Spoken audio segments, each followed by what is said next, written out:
আসসালামু আলাইকুম।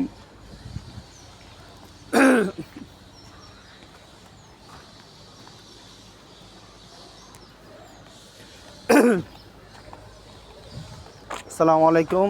Chattogram metro delivery van 51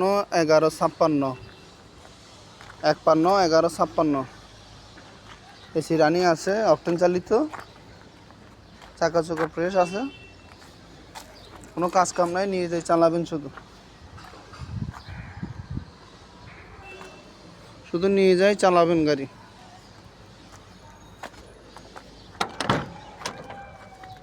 full fresh, AC running আছে।